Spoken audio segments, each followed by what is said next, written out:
America आणि चीनमधल्या trade वॉरचा परिणाम म्हणून गुंतवणूकदार हे सोन्याची खरेदी मोठ्या प्रमाणावरती करतायत आणि याचा परिणाम म्हणजे सोन्याच्या मागणीमध्ये सुद्धा वाढ होती आहे आणि याच्या दरामध्ये सुद्धा वाढ झाली आहे। त्यामुळे सोन्याचे दर हे प्रति तोळा 1,116 रुपयांपर्यंत पोहोचले आहेत।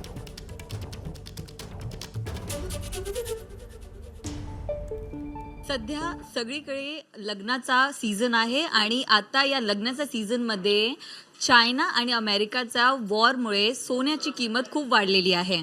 सध्या मी झवेरी बाजारमध्ये आहे आणि इथे आपण पाहू शकता सोन्याची किंमत 1 लाख वर झालेली आहे, पण ग्राहक इथे अजूनही आहेत आणि खरीददारी जे आहे ते आपल्याला बघायला दिसत आहे।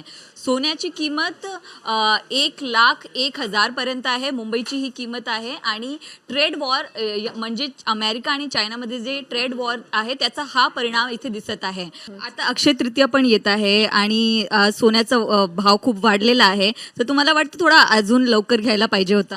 हो, आधी भाव खूप कमी होता, 87 वर वगैरे होतं, तेव्हा घ्यायला पाहिजे होतं, पण आम्ही आता सोन्याचा भाव 1 लाखाच्या वर गेलाय तेव्हा आम्ही घ्यायला आलोय। सोना जे आहे 1 लाख वर गेलाय। तुम्हाला मी चार्ट दाखवते। इथे चार्टवर आपण पाहू शकता 2019ला जे सोना आहे ते 40,000 पर्यंत होता, पण आता सध्या सोना जे आहे ते 1 लाखच्या वर गेला आहे। म्हणजे सतत जे वाढ आहे त्या सोन्याच्या किंमतमध्ये आपल्याला दिसत आहे आणि या मागचा मोठा कारण जे आहे ते अमेरिका आणि चायनामधील जे ट्रेड वॉर आहे त्याचा परिणाम असा एक्सपर्ट सांगत आहे। तर आता अक्षय तृतीया पण जवळ आहे, तर बघावं लागणार की सोनं अजून किती जे आहे वाढणार आहे आणि त्याची किंमत आता 1,01,000 पेक्षा पण जास्त जातं की नाही ते बघण्यासाठी आहे।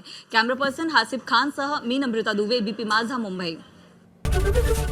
एबीपी माझा, उघडा डोळे बघा नीट।